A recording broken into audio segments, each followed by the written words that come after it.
Morning, everyone, for our 11 o'clock business meeting with Building and Planning and Public Works. I see Building and Planning.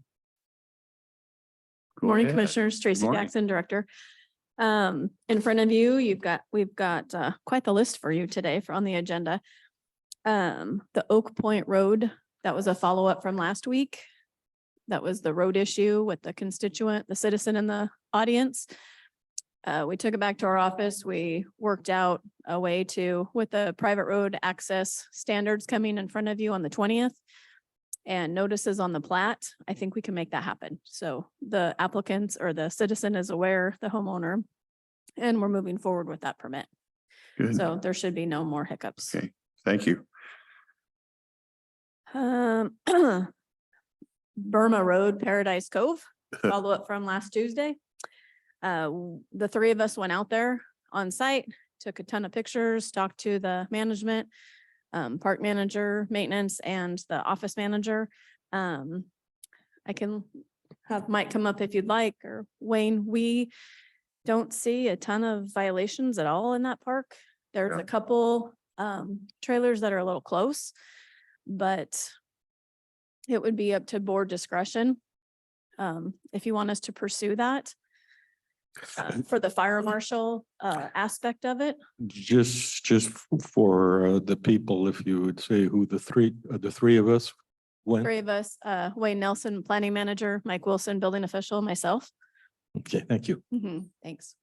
So, yeah, I saw the pictures and I'm probably not going to be able to contain myself. I have to address that tomorrow because a lot of times you hear what you hear and then what you see is not the same thing. And when I saw the pictures and saw Mike in one, I know Mike's attention to detail and stuff. And so I'm going, Well, and he was looking at the fire extinguishers and the fire sprinkler system. They're all in place. They're following L&I guidance as well. So. I mean, it's an older facility, but It's very everything I saw clean. was very clean. And, It's very clean. yeah. And the tent sites, they will have to redo their site plan and just mark on their site plan that they have some tent spaces. Those are new. However, there's nobody in them. They've never been utilized and they're marked pretty well. So If I address that tomorrow or we address that, would you be able, I don't want to put you on the spot, but I'd like to put you on and just reiterate kind of what you're seeing here. I'll be up here. Absolutely. And I'll have my pictures in hand if need be. How about the road going over the septic tank line or? No, what was that? they have a brand new septic system in there. P&R Consulting is their septic O&M provider, and they were on site doing their annual inspection. There's no problems at all with it at all. Environmental Health is very content with their O&M contract with P&R Consulting. Yeah. When I went out and looked at it because I live out in Castle Rock and you could drive through, there's nothing blocking fire lanes or anything that I could see. No. Do you have anything you want to add, Mike? No, I've talked to Callis too last weekend, again this morning, and they had some concerns about the arc of turn, the radius of turn in some places, but it was doable. They had a fire there in the recent past, and they were able to tender water from District 6. And they are concerned with some of the crowding. However, it is an existing facility, and I'm going to have a discussion about them maybe mitigating that with some park provided fire extinguishers, because apparently the impetus of the past was something or other with one RV igniting the neighboring RV. So it appears to be something that can be handled internally. As Tracy said, we were up there last week and they were very responsive in addressing the concerns for fire protection. All the newly installed extinguishers in place, smoke alarms, detectors all in place. And we're going to advise them about, maintaining the landscaping. There was some grass, it was a little bit long, but other than that, as you say, it's in pretty good shape. Yeah. Well, I appreciate you guys taking a look at it because it's always, you hear the comments, but then you need to set your eyes on it because they can be two different things. And I think honestly, it's a problem between management and the park, couple of the park residents, because they were arguing outside our vehicle. Not funny, but it's funny. Even while you were there. Yeah. Oh, yeah, right at the door. It was chaotic. Yeah. Okay. Thank you. Like I said, it'd be nice. Or I appreciate if you guys are available tomorrow and we address that. Okay, We can all be up here, absolutely. thank you. The Willow Grove update, Mr. Warpala, we had issued the stop work for his work in the right of way or outside the guardrail into the shoreline. We received the court documents that Commissioner Dahl was talking about. Just a side note, it was back from 2000. And so anything and the work that he had to do was within 10 days of the issuance of this. So 23 years later, he's doing some of the work, but we are, I guess, turning a blind eye to some of the work and wait for his restaurant activity and permitting to come forward. I guess I'm looking for direction from the board. We do have the court order, but it was from 23 years ago, so. But yeah, I get that, but I don't know that court orders expire. Do they have an expiration date? I would say it- no, but the work he's doing now is just newer work. Yeah. That's not part of this, but we can wait The for court, his if I remember permitting. right, it said he could go 10 feet wide, 200 feet deep. That sounds right. And, we'll wait and for I his would expect permitting. it, and if I'm looking at it, I'm saying, okay, you need to stay within that or be reasonable with that.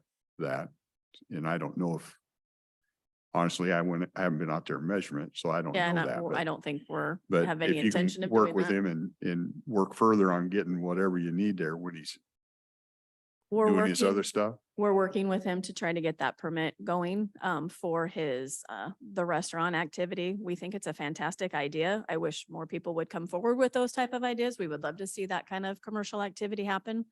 We just need to make sure the correct permits are in place. So as long as he's working towards those, that's all we can ask. Okay. Once again, appreciate you working on it. This is you. So we have floodplain ordinance standards on here. And so we have some questions and some direction we're asking of the board. So in review of the proposed revisions to the existing floodplain ordinance, in short, the exercise was to bring it up to date, consistent with Department of Ecology's model ordinance, which we have. And in review of that, one thing that stuck out or jumped out to me was that adjacent to both the Toutle and the Cowlitz rivers, it calls for a 3-foot elevation above base flood elevation in the numbered zones versus a standard 1 foot. And then for all other areas of the county, it calls for 2 feet. And so I dug a little deeper into trying to discern, figure out where this 2 and 3 feet came from. And the best that we come up with is in response to the eruption, particularly where the sediment and water levels weren't of certainty.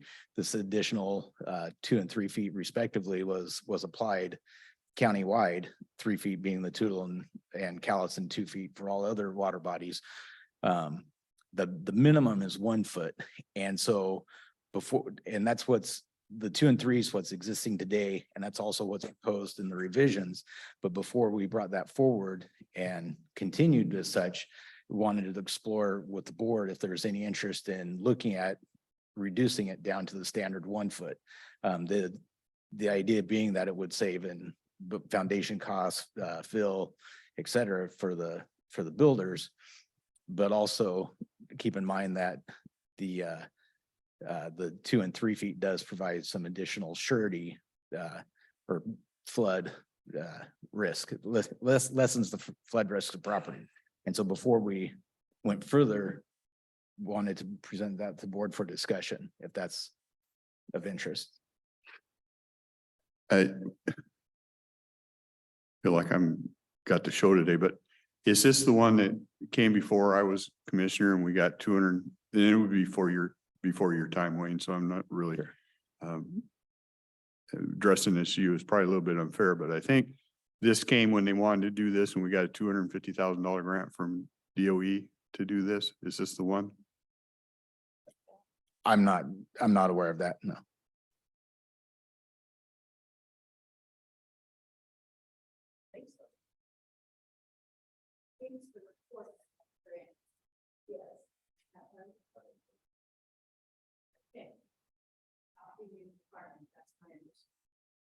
Okay. And who was that voice that the audience didn't see? Well, I remember sitting in the audience when that came up, that we had this grant from the Department of Ecology, or it wasn't stated that way. It was stated they wanted to look at the floodplains, and the idea behind it, and we can probably find the tape, it was to try and define and make it easier for landowners to do stuff with their property in the floodplains. And then it noted that we had a $250,000 grant from the Department of Ecology to do that. And when I heard that, hair on my neck started to stand up.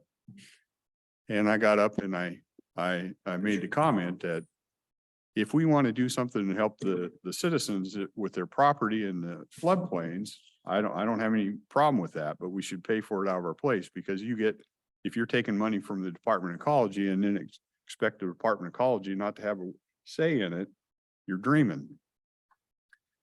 And then it came out, and then I sit in a planning commission meeting and we had this plan about ready to go, and the guy presented it, and I forget where he was from.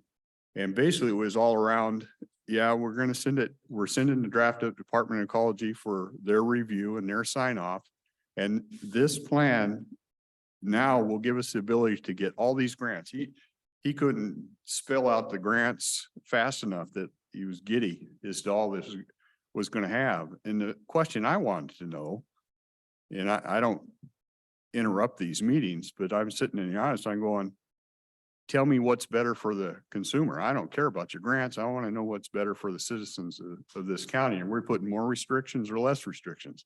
So that's what I want to know. And direct answer to your question, I'm going to tell you less restrictions is where I come from. Although why people would want to build on volcano ash fill after seeing Towel Road, I don't know.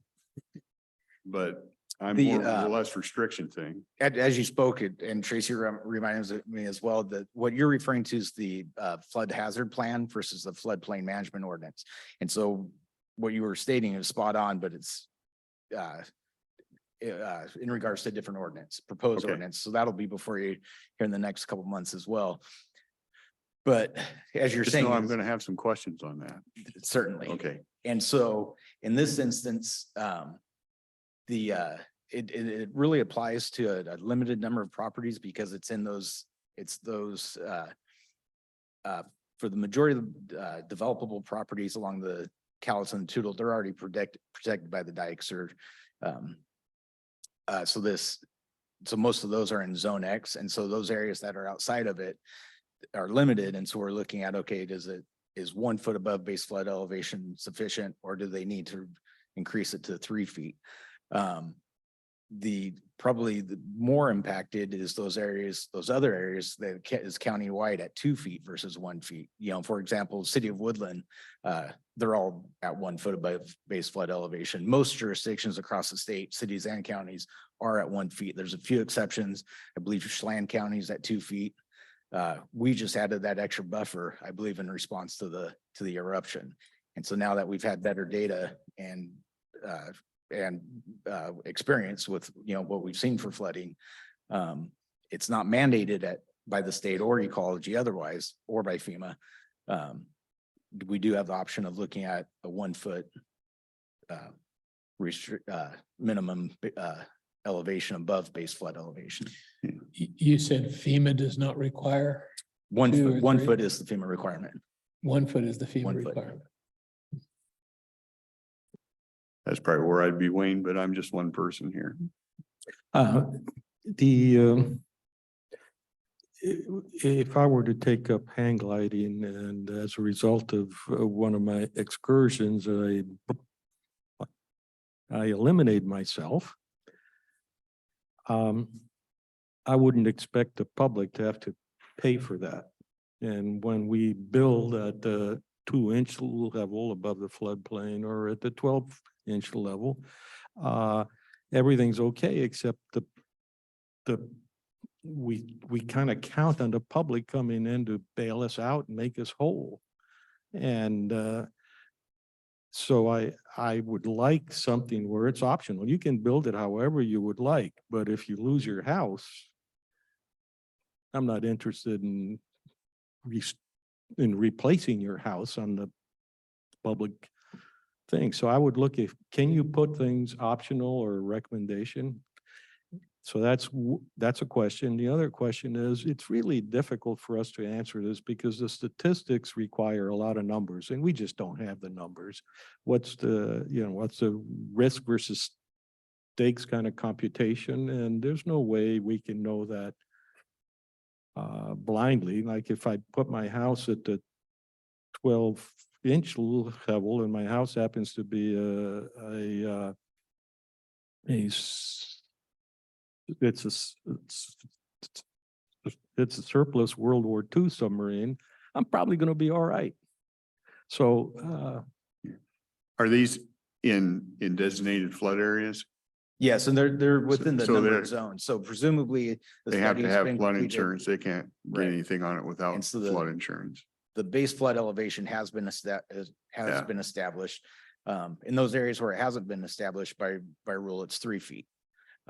But when they have been established, we can go as low as 1 foot above. So what FEMA is basically saying, in their mind, for insurance purposes, you got to be at least 1 foot above that. That's correct. Yeah. That's exactly right. Or if you're below that, then they're not going to insure you for. Correct. For the damage that may happen to your property. Correct.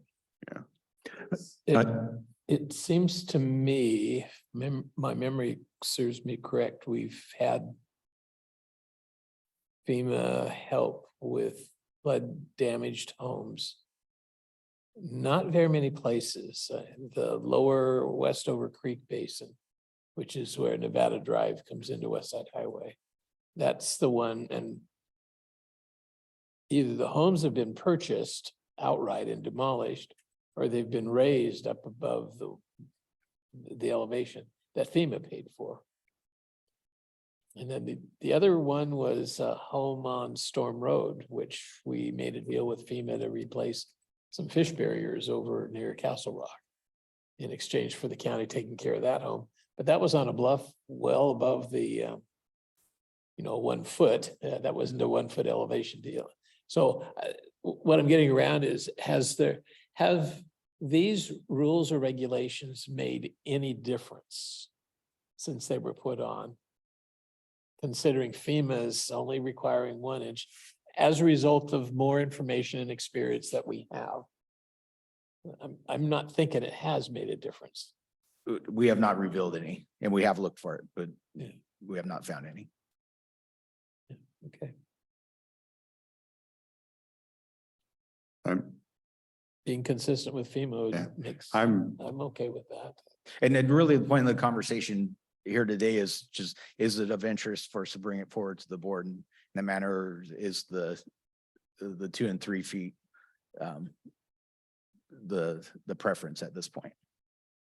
Or was that It an is overabundance of caution raising Correct. restrictions on homeowners? correct. And when the floods happen, it's well more than 1 feet, so.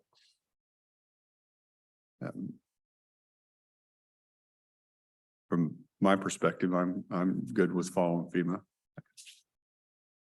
Thank you. could you then summarize whether that's 1 feet or 1 foot or 3 feet? FEMA's is 1 foot above. Okay. FEMA, they'll give you the flood insurance if you're 1 foot above. In the numbered zones, And that's the 100 flood year, the 100 year? correct. Okay,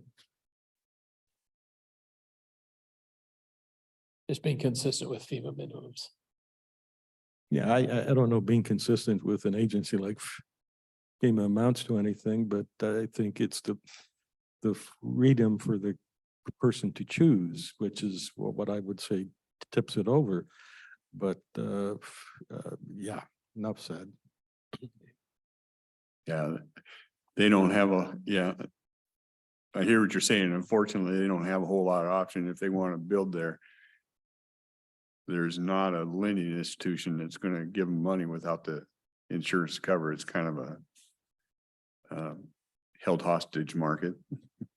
Yeah, the only problem is what I mentioned and what when my colleague alluded to, the insurance companies, if they don't insure it, who does insure them? We do, the taxpayer, one form or another. Yeah.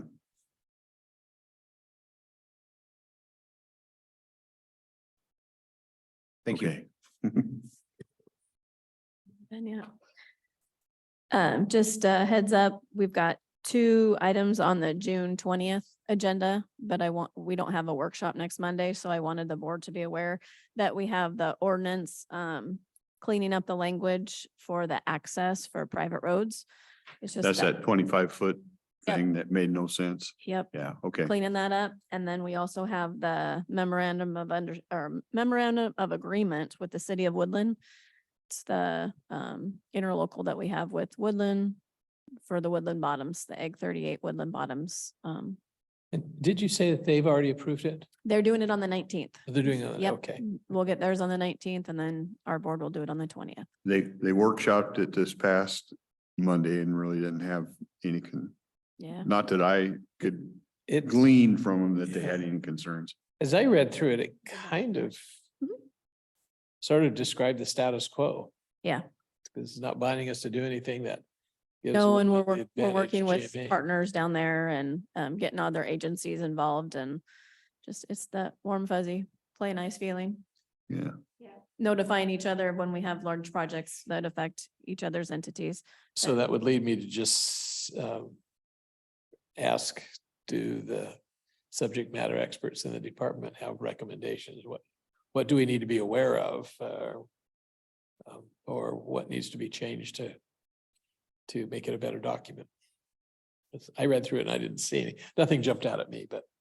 And this is the one that we've been working with our attorney, Jay Durr, and Mhm. Seattle folks to get this and their attorneys, Yeah. the back and forth for many, many months. We're glad this is moving forward. So, Yeah.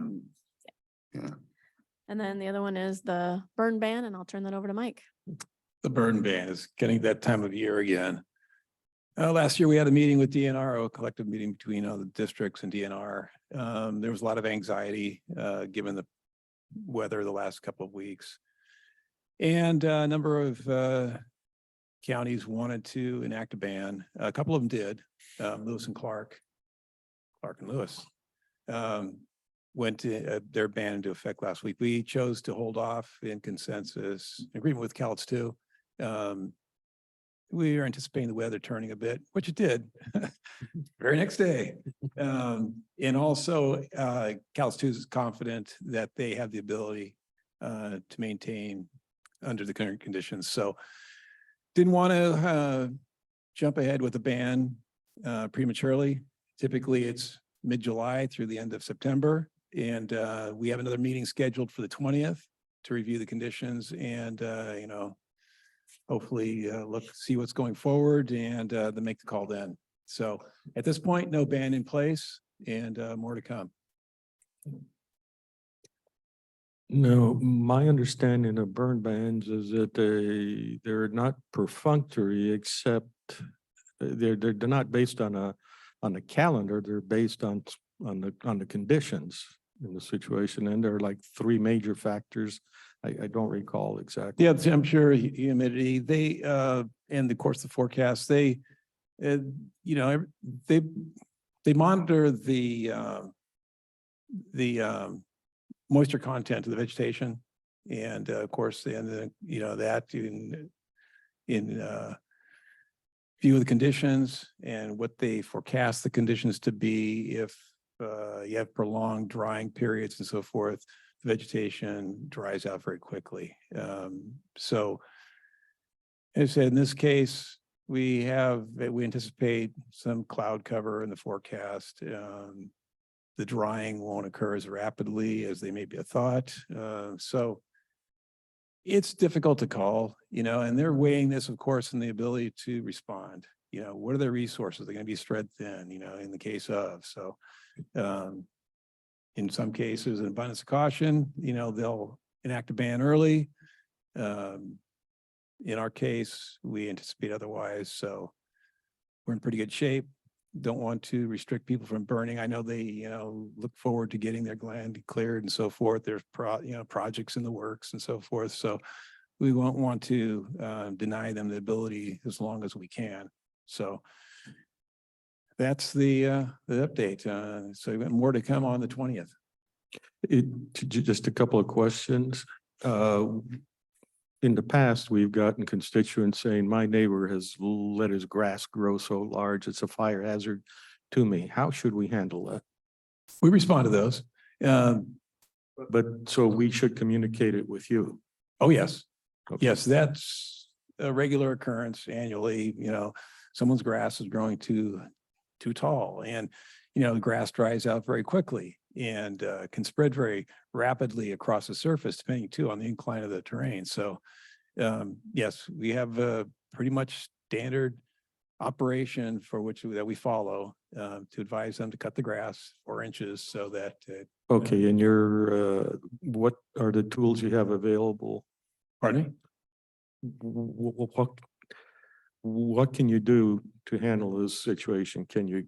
Usually, well, the first step is an advisory. We make them aware that we're aware and that we advise them to, in accordance with the fire code, to trim the grass. And basically what it is to create a barrier, a fire break.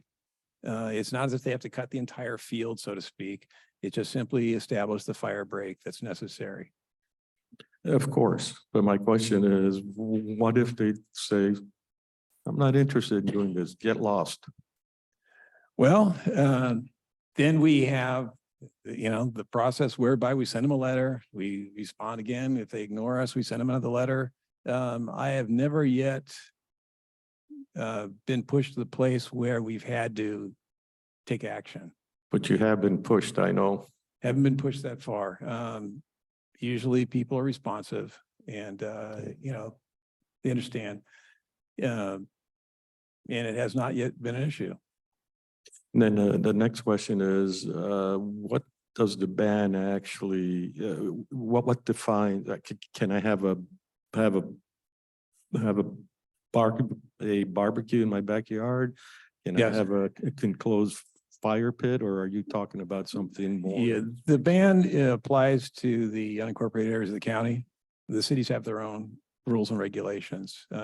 Recreational fires are typically permissible. At least in my time here, we have never yet reached the place where recreational fires were denied. Of course, this doesn't include, recreational fires are separate from things like cooking, barbecue, that sort of thing. Those have never been denied. So we don't anticipate things will get so serious that recreational fires would be denied. This is simply open burning, the 10-foot piles that are used for land clearing. Okay, thank you. Does I was on the Southwest Washington Clean Air.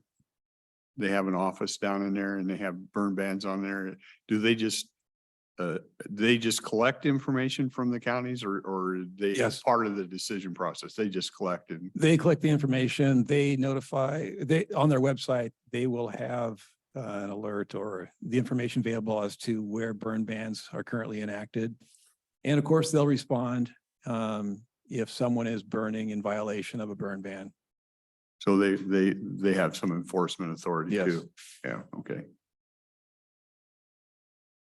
Have you gotten any recent information about the Iron Creek fire up No. in Lewis County? Did the rains knock it out? No, I'm not informed with those counties, so.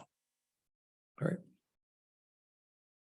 And I would assume with Commissioner Morton son was referring to, that starts with our abatement officer? Correct. Yeah, okay. Well, in this case, it would, the notification could probably come to both of us. Simply because, the abatement officer, of course, is the person that would take the actions, but it's under the guidance of the fire marshal. And that's you. But that would be kind of where, if the public had a complaint, that'd be kind of where they started. Oh, yeah. Yeah.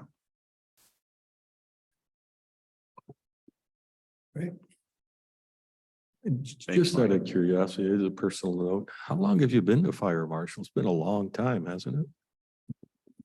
Acting started in 2015 and then permanently since 2016, 2016, 2000. Thank you. I appreciate your attention to all that. Hold on.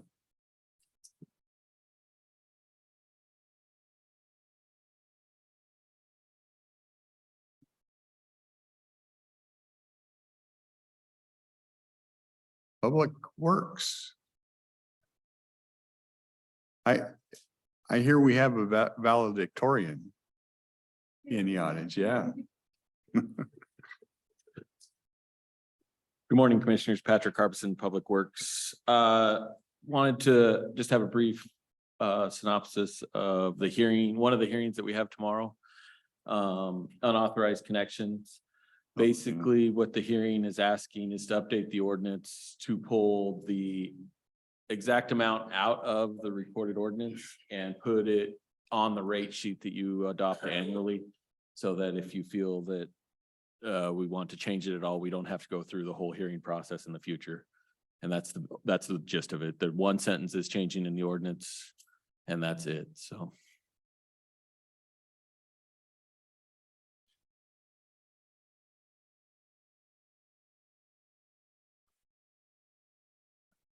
That's as easy as mine is. Yeah. Hopefully it's easy tomorrow. Thank you.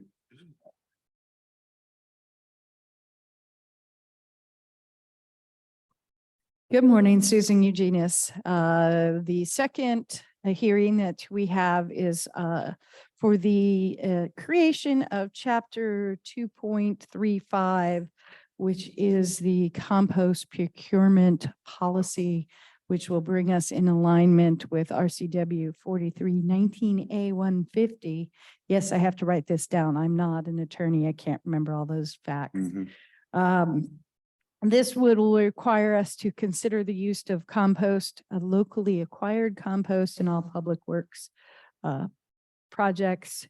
Gives us some, unless it's in there, like it's not available in a reasonable time, they don't comply with health and safety standards, and their prices are neither reasonable nor competitive.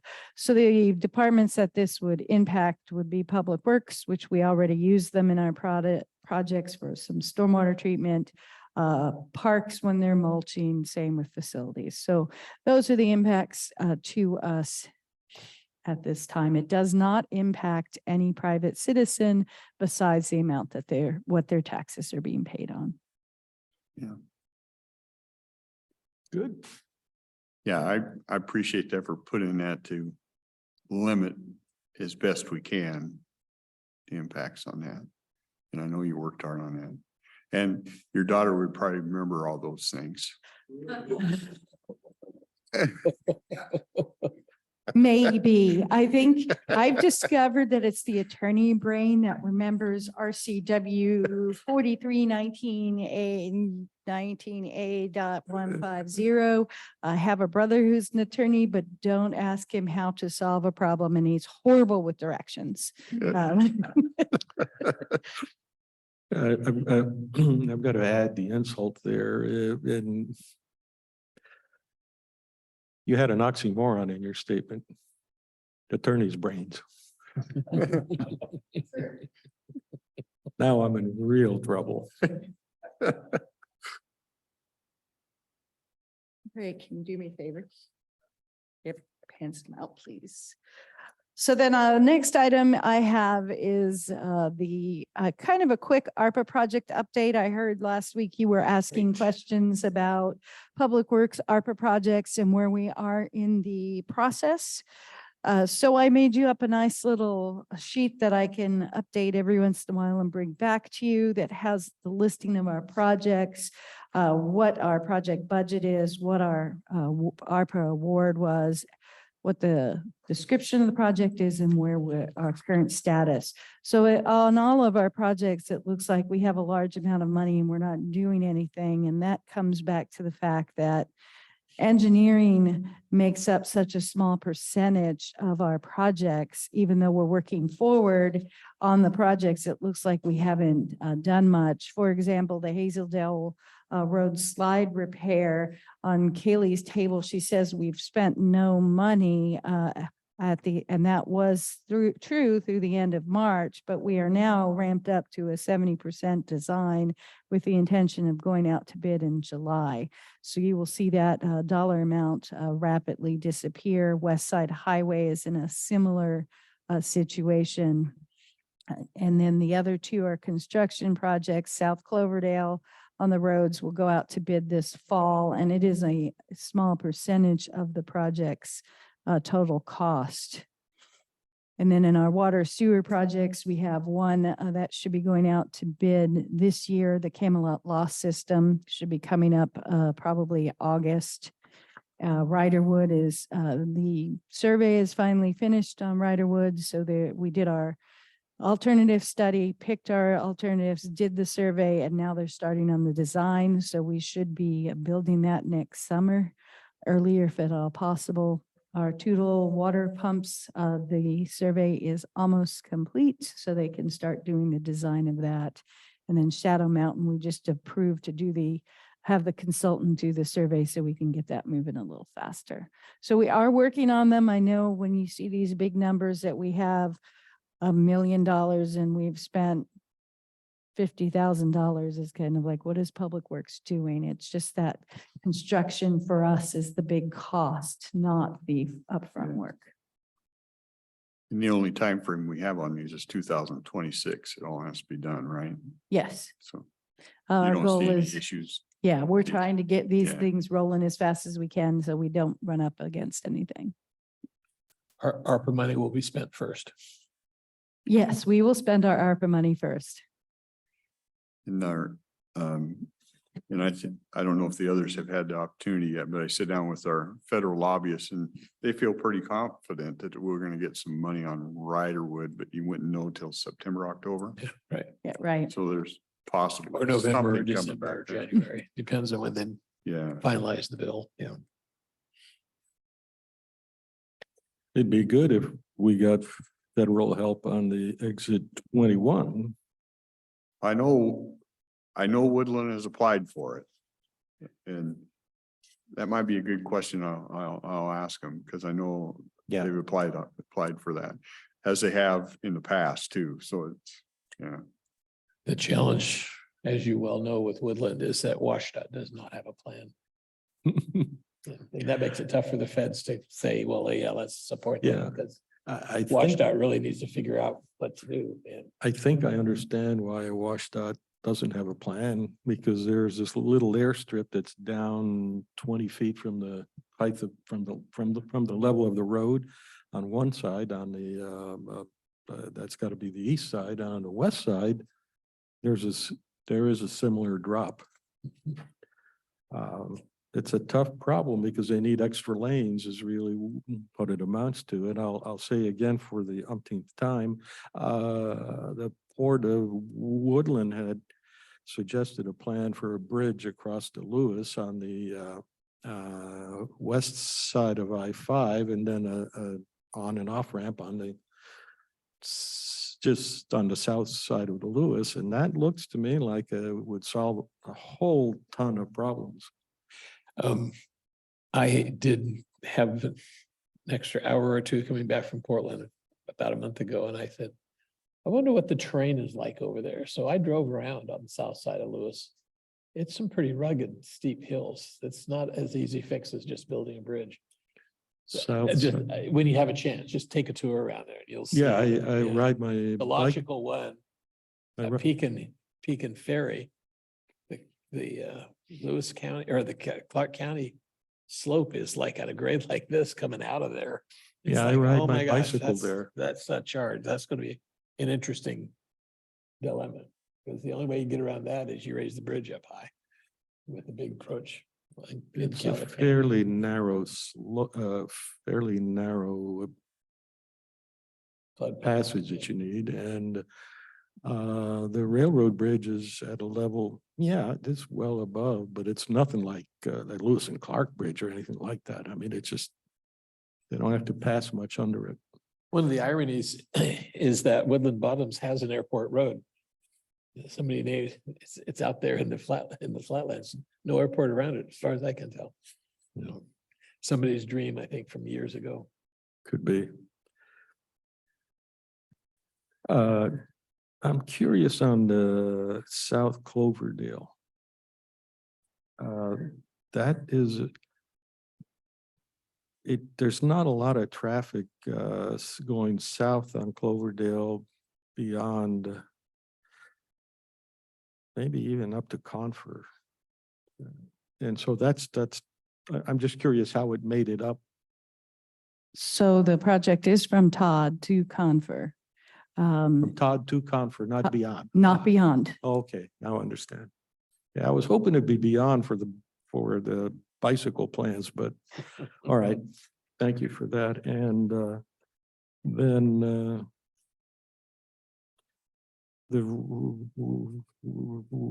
Riderwood supply you mentioned, are there any details you can share on what's been done? Sure, the Riderwood Emergency Supply, when we did the alternative selection, we chose to do raw water tanks so that when the creek is running, we can store water before we treat it.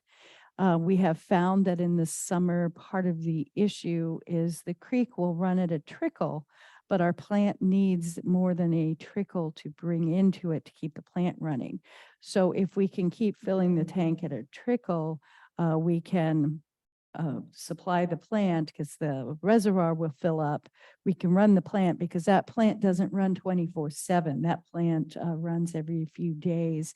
They fill up the treated water reservoir and the residents use it and then they refill it as they need it. But so in the summer, when the creek is not running high enough, we will be able to slowly fill up those tanks. The other benefit to the raw water line tanks is if the creek goes below that trickle, one of the things health has said, when we wanted to do the trucking, we would have to treat it. So this would be a way that we could even augment the creek flow by trucking in raw water and dumping it into those reservoirs and then being able to treat it. So we'd have a place to store and build up enough water to treat.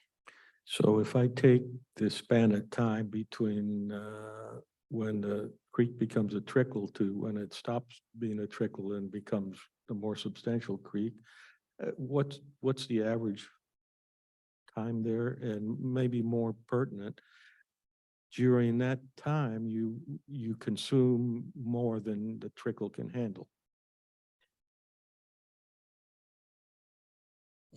I don't run the plant, so I just have the basic knowledge of, I know that they doesn't fill up. So Patrick is more. Because my follow-up question would be, just how big is this tank? So the tank we're looking at is about 200,000 to 300,000 gallons. We're still working on the official capacity of it. And the daily consumption of Riderwood is? So the The daily average daily the- consumption. I'll just go with the numbers I know. We use about 1.5 feet a day in the reservoir. The reservoir's 22 feet tall. Okay. And so, and then the supply to the treatment, we run the treatment plant twice a week. It takes us about 18 to 24 hours to refill the reservoir to where it was from what they've used in that time that we haven't ran it. Usually over the weekend, it's our longest period.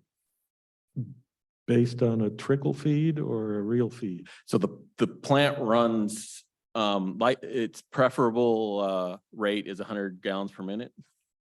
We have been able to get it down to about 60 gallons per minute, but it's really temperamental at that rate. It's basically a giant upflow sand filter. Yeah. The supply is already a giant detention structure. It's a dam that holds a pool of water behind it. And so only once have we gotten to the point where there wasn't enough water behind the pool to run it for 10 to 12 hours. And the consequence of that is that if I'm a citizen in Riderwood, I can't do my laundry or The reservoir holds about 10 days. In 2017, when the creek went completely dry, we saw no trickle, nothing come down the creek. We asked them to conserve water impressively overnight. They're already our most conservative water users. They dropped water use by 60% overnight. And so, yeah, so they weren't watering their gardens. They're reusing water whenever they could. Riderwood are the most amazing neighborhood I've seen. They gel together. I just love working with them. okay, so the new tank is sized at about 18 days worth or something like that of a catastrophe, if you will. Yes, that's the point. We're trying to get 2 to 3 weeks out of it if we can. And you need to buy the pumps to pump it into the tank and all that. That's all. So the goal with this is basically just put it in line, and it will require no electricity. It'll just be all gravity fed. The top of the water level in the tank will equal the water level in the creek. So you'll end up with about 10 to 12 feet tall of water. That's our goal. Sounds pretty interesting. We're currently working with Sierra Pacific to acquire the property necessary to build it. How close will the tank be to the town or the dam? It's literally just on the other side of the fence for the treatment plant. There's a road there, and then there's a large storage area that Sierra Pacific has, and we're proposing to do it there. We're just starting to reach out to them, so we don't know how receptive they'll be to that, but they've been a real good ally with us in this process all along. So we're hoping for that to continue. I hope that this was interesting. I sometimes tend to drag it, but I do have topological considerations that I'll talk to you offline. Okay. Yeah. Thank you. Thank you. I believe Mike has a few miscellaneous items. I see.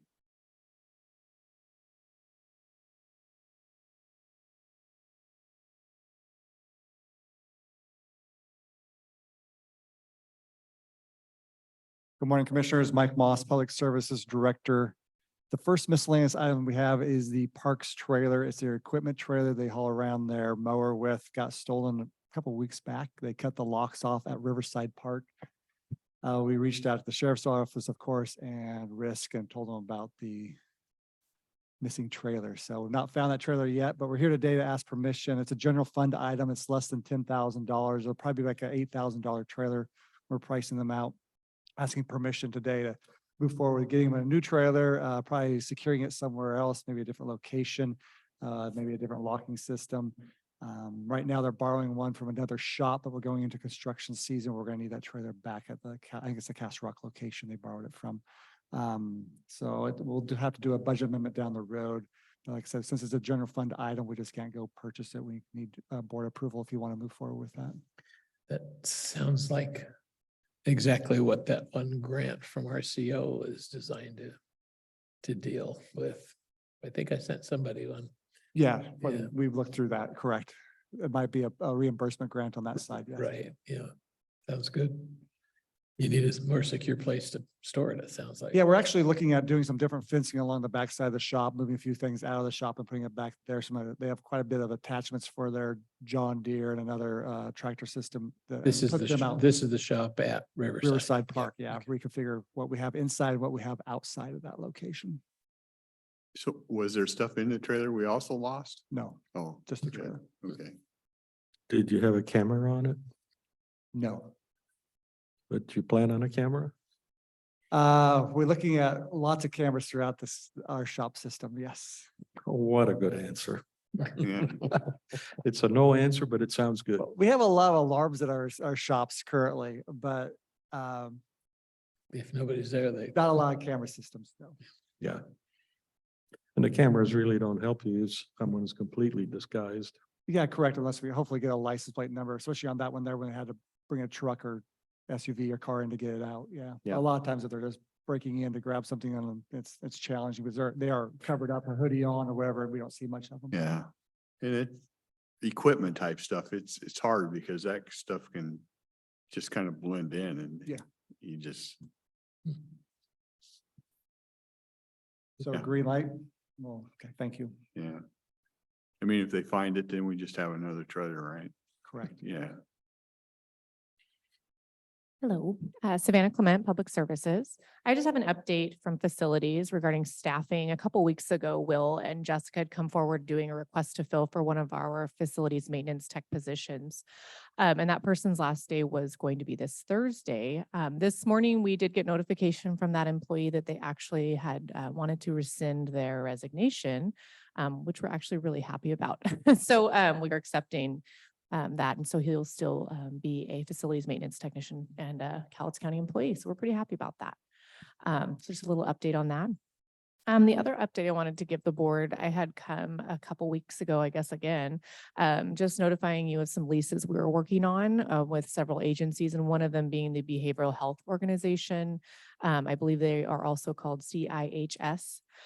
We haven't gotten very far in negotiating any kind of lease with the group. There was some conversations back and forth with our legal team and their legal team. So we're still working through that. But I am still moving forward on trying to secure a lease with them. So just an update to let you know that it hasn't fallen off a cliff, but So that's the organization that does provide some counseling without any charges. That's correct. When their clients are in jail, they have an empty office that they use and yes, found out they have to have some kind of an agreement. correct. So Doug Jensen in the PA's office has been working with us on that specifically. So that was just my little update about that. And then we have an executive session. I have no questions. No question? Okay. So executive session, contract negotiations, 15 minutes, we're thinking? Okay.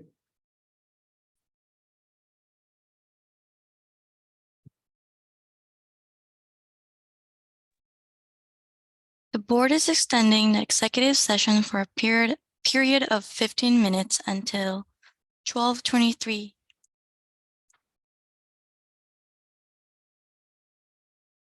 The board is extending the executive session for a period of 5 minutes until 12:28.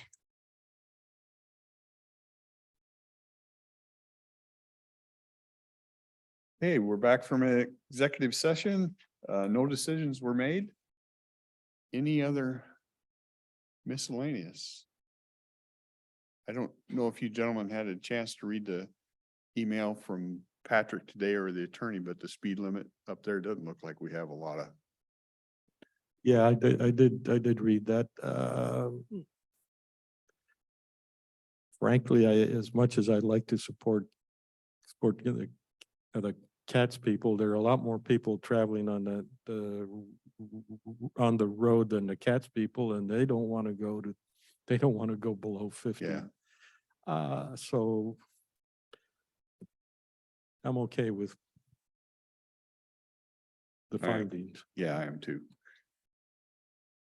Anything else? I think we will adjourn. Thank everybody.